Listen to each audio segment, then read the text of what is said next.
What is up, guys? You are tuned in to the Casual Wrestling Monday Night Raw post show. I am NerdyD, and if you are listening to this, you are part of the CWC, and this is the show where we join together to ask and answer the biggest questions coming out of Monday Night Raw this week.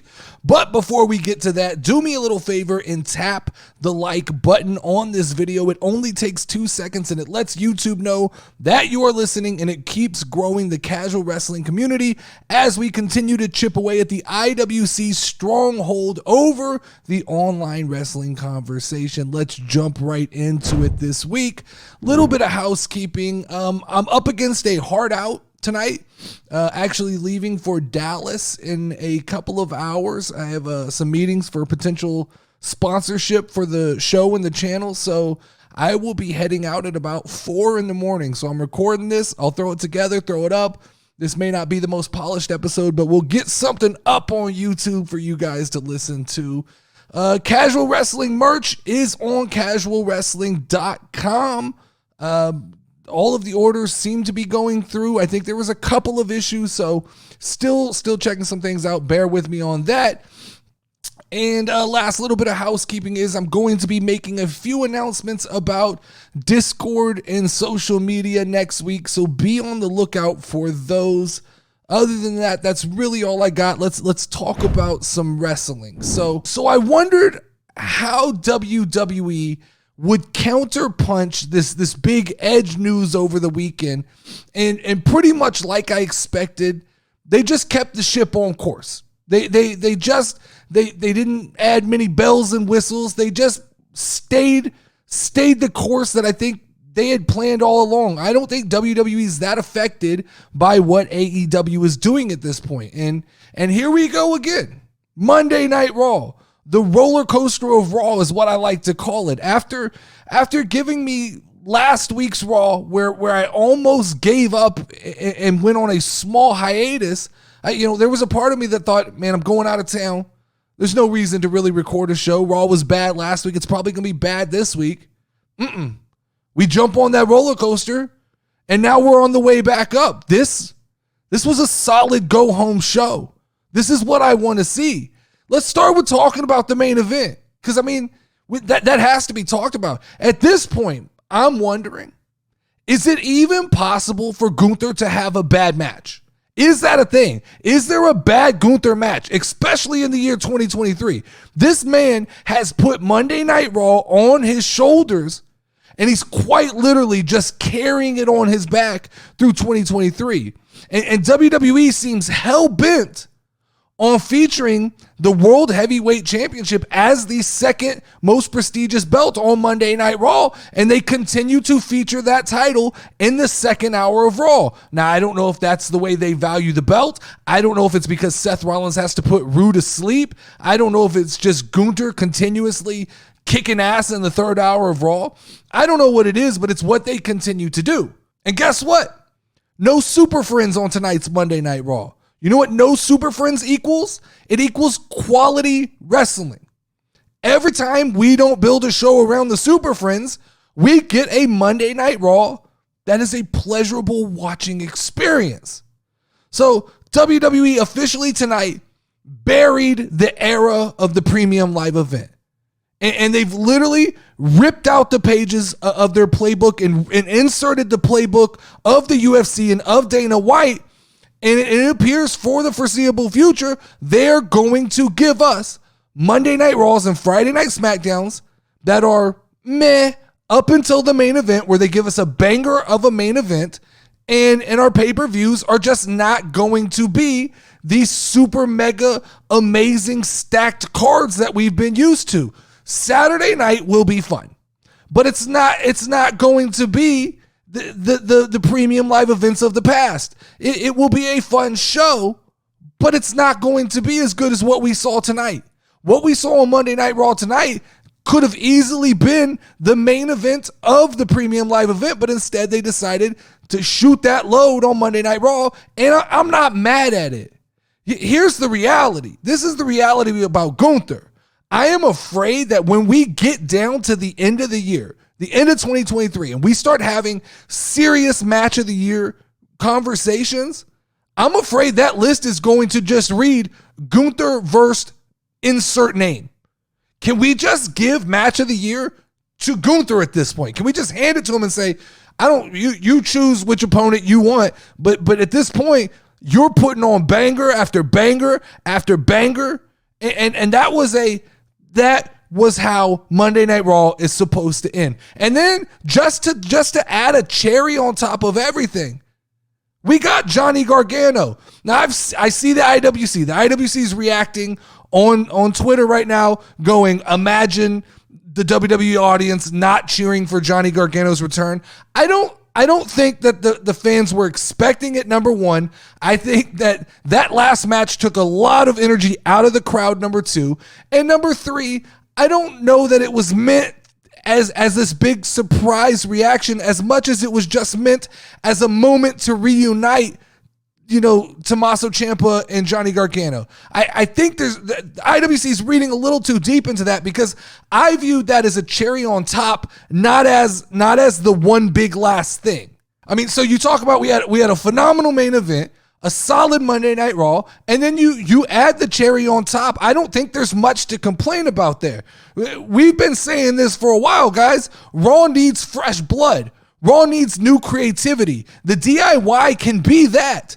Now that we have Gunther, Imperium, Alpha Academy, DIY, all floating around on top of the Judgment Day, on top of Kevin Owens, Cody Rhodes, it's looking like Monday Night Raw is starting to come together, and I'm absolutely not mad about that. Which leads me into the second part of Monday Night Raw that sort of threw me for a swerve tonight, and that was, whose idea was it to have Michael Cole interviewing Seth Rollins instead of just the usual give Seth Rollins a microphone and let him go off on weird tangents?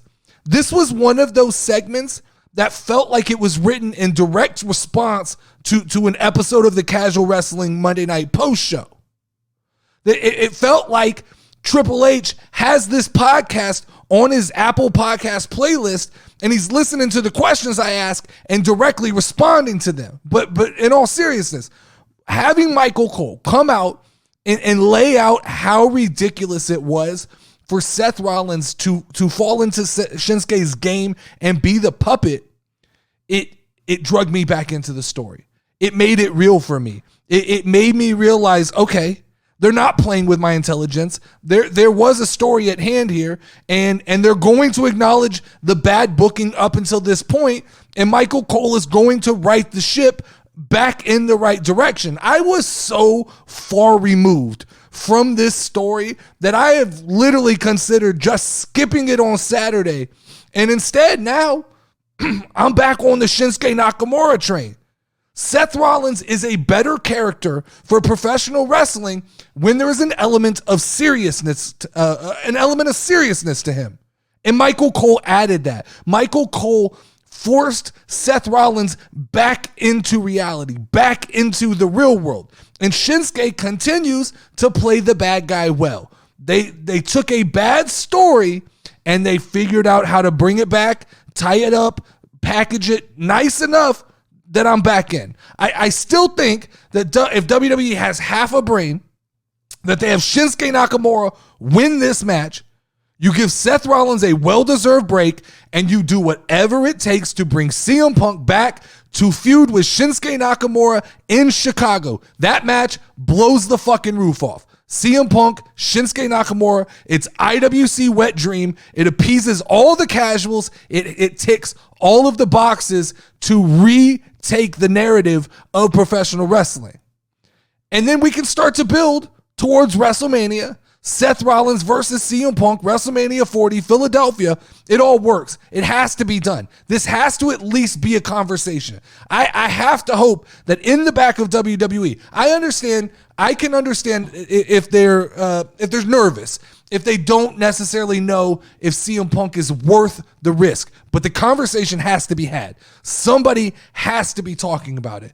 But I see a couple people online who are sleeping on Fastlane. I see a lot of people talking about Fastlane doesn't look, there's only 5 matches announced. It doesn't look like it doesn't look like much. I think there's a sleeper. I think there's a banger in waiting on this card. If you really look deep at it, look at Jay, Cody versus Finn and Damian. Something unpredictable is going to happen here. This isn't going to just be a straight up match. There's going to be shenanigans there. Then you go Charlotte, Io, and Asuka. If it's even half as good as the triple threat we got with Bianca, Asuka, and Charlotte, we're in for a treat there. You have LWO versus the Profits. Look, if this leads to Montez Ford being on my television more often, I'm all about that. If this leads to Montez Ford being in the United States Championship picture, I absolutely love it. I think that's where that's going. Seth Rollins versus Shinsuke Nakamura. They drug me back in. I'm ready for this. And John Cena, LA Knight versus the Bloodline. It's going to be a fun match. And there's a part of me that expects to see Roman Reigns show up in some form or fashion. So you have that element of surprise. And I'm guessing that we're either going to get one more match or one more segment added on Friday Night SmackDown, be it one of the Grayson Waller effects or something like that. But having 5 matches planned right now, we can add one on Friday and still leave room for an element of surprise. I think don't sleep on this. This feels to me a lot like what we did around Backlash, where we started sleeping on it, and I think this could sneak up. But here's the thing, guys. Premium live events aren't what they used to be. They're just super shows. You remember how WWE has like Monday Night Raw Super Show and Friday Night SmackDown Super Show? This is that. This is just the new version. This is where they bring everybody together and they're televising these oversized house shows. These aren't stopping points like they used to be. The old formula was to run a story up into a premium live event, have it stop, and start something new. We're not doing that anymore. We're blending all these stories. They're starting and stopping at different times, and premium live events are just an extra day of wrestling a month where we get to have it's like a souped up Monday Night Raw. That's all they are. They're just bigger shows for slightly bigger venues. Gone are the days of all the stories ending at one time and a bunch of fresh ones starting on the next week's episode. They're blending this together. The content is less seasonal, and it's just an on-running soap opera that where one thing may start and finish in October, and the next thing starts and finishes in November. This is UFC-style booking. This is a product of TKO. This is Dana White's influence on WWE, where you have these big main events and then you can have interesting undercards. You have that one match that draws everybody in, and then you can play around with what's underneath. And when you get to a Survivor Series, you can load the card the way you want to. But when you're working a fast lane, you can put 1 or 2 really intriguing matches on there and then fill the card with maybe people you want to test out and see how they do. But if that means that we get better Mondays and Fridays, I'm absolutely okay with that. Now speaking of the Judgment Day being on Fastlane card, I think we have to talk about this kind of interesting wrinkle that was thrown in this week, that the Judgment Day are starting to look a little bit unstable. And I thought that the way they started Monday Night Raw this week, coming off of that big news with Edge over the weekend, I thought this was the right way to do it. Jump right into the action. Don't give any time. Don't give any speculation. Don't create suspense of a surprise or a counter punch. Just jump right into it. So we jump right into it. Nia Jax, Shayna Baszler already fighting, followed by, here we go, Raquel Rodriguez is back. Here we go, Rhea Ripley's back. And I'm not sure where the Raw women's division is going, but I'm actually interested and intrigued by where it can go. I like all this. I like the elements of Rhea Ripley being pulled in 2 directions as part of the Judgment Day. Now, did I love that Raquel Rodriguez attacked Rhea Ripley in the ring? No. I think that all of the attention should continue to be focused on how do we fix our Nia Jax problem. Focus all of our anger there. It's one of those, the enemy of my enemy is my friend situations. I feel like that Raquel and Rhea should put aside their differences for the time being so that they can focus on the problem that is Nia Jax. But let's talk. Rhea Ripley is a fucking superstar. Not a star anymore. She's a superstar. When she grabs the microphone, the crowd listens, and they can say what they want. She can even say it in the ring. They could try to make me believe that the Judgment Day doesn't have a leader. I'm not buying it. Rhea Ripley is the leader of the Judgment Day. She's not only the leader, she's the MVP, she's the coach, she's the team captain, she's the general manager. She holds every position of power within that group. The way she asserted dominance over Damian Priest and Dominic Mysterio was absolute perfection. It was entertainment personified, and it doesn't feel forced with Rhea Ripley like she has something to prove. Sometimes you can take a female character that's in power and make it feel forced, upon the other people that surround her. Not at all. Rhea Ripley has the presence. She holds attention. She is a mega superstar, and I am here for all of that. But now we have this new element, this new wrinkle thrown into the Judgment Day. We got to see Dom lose his title, and we saw Jey Uso slide into the ring and rizz up Rhea Ripley a little bit. There are elements there at play that could get really fun. I don't know where we're going with the Judgment Day, but I like it. I like the branching storylines. I like Rhea being pulled apart. And as much as I don't need to watch any more wrestling, I watch enough wrestling. I feel like I watch wrestling almost every night. The way that they use Dominic Mysterio and the way that they promote NXT interwoven into Monday Night Raw makes me feel like I at least have to peek in on NXT to see what's happening. There's so many directions that they can go with the Judgment Day. That JD McDonough is still in play, and he absolutely has not joined the Judgment Day yet. The only thing that the only negative I would say out of all of this, and include bringing in the Judgment Day and kind of tying it all together, is I have to beat home a point that I had a couple months ago when I was upset at Money in the Bank. I don't think Damian Priest needed this briefcase. I don't see the clear path to Damian Priest cashing in anymore. I don't think that happens until post-WrestleMania. How much fun would SmackDown be right now if LA Knight was holding that briefcase and he was continuously calling out Roman Reigns saying, "You're scared to show up because you know I have the key to beating you in my hand"? That still to me was the right play. I don't think Damian Priest needs it, but that's where we are, and that is an insignificant gripe as we come out of Monday Night Raw. Now, lastly, we've got to talk about our boy Drew McIntyre. We're going to have to pump the brakes a little bit on this heel turn that I've been calling for, because I think we might have stumbled onto something even better. Drew McIntyre's finding that happy place, that magical place, that unicorn of a spot that exists between two labels. There's a sweet spot in wrestling, and very few wrestlers can get there. It is this magical location that exists between being a heel and being a babyface. And it's not, you can't force it. Some people try to force it. Many wrestlers have tried to find this spot without success. A lot of people have tried to force their way into it. I think Kevin Owens teetered on being able to get there. He never was able to find the pocket. I think Becky Lynch tried to just force her way into that position, and she just couldn't stay there. But I think Drew might be finding it. Now, this could all be part of Drew McIntyre's heel turn, sure.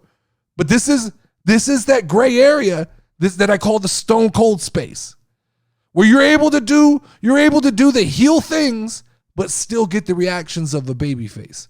I think Drew McIntyre has the potential to live there. Here's the thing about Drew McIntyre. He's too big and burly and just, warrior-like to be the happy-go-lucky babyface. But then he's too likable and too marketable to go full heel. So why not let him ride that line? Let him be the anti-hero. And I get it. Like I said, this can all just be part of the heel turn. This could be part of the progression. But if I was WWE, I would let him swim in this water for a little bit and just see what you find. You might be surprised. Is Drew McIntyre stone cold? No. Could he be? I'm not ready to say no. The crowd responds when he talks. People like Drew McIntyre. People buy Drew McIntyre merchandise.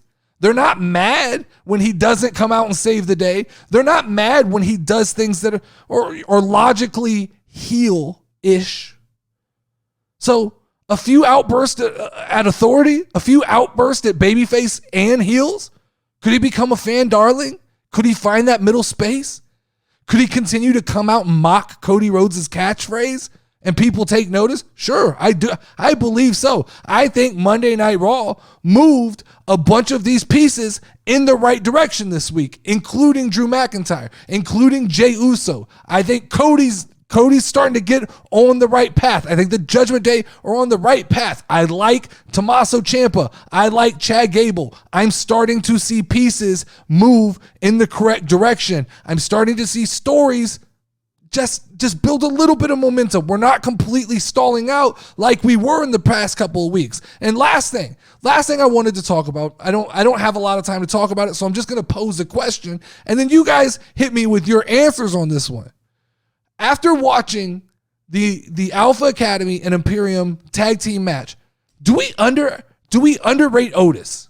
Like, he held his own in that match. He was actually one of the shining spots of that match. And that's a match that has Gable, it has Ludwig Kaiser, and it has Da Vinci, who I keep being told is a high quality wrestler. But all I can think about after that match is how good Otis was. So does Otis get enough credit? You guys let me know, am I overreacting to that? But let's get into a little bit of news before we get out of here. So unless you live under a rock, you know that Edge is now officially All Elite. And I'm not going to beat home this story because everyone on the internet has talked about this. They've thrown in their 2 cents. There's people who are angry. There's people who are happy.